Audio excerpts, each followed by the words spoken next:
How to log into Paycom Employee Portal. Hello guys, this is Atticus and welcome back to another tutorial video.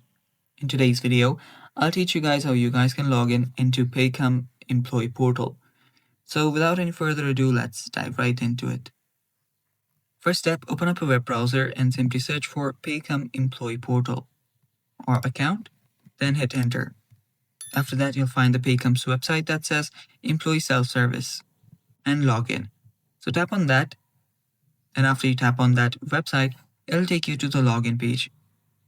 Now right here, if you're an employee, simply click employee. If you're a client, choose that. If you're an accountant, choose that. It's completely up to you. Tap on employee. And after you do that, you'll get prompted to the sign in page where you can type in your email address and then password and the last 4 digits of your SSN or PIN. Then tap on login and you are logged in into your account. And that's how simple it is. Thanks for watching guys. Stay tuned for more and bye-bye.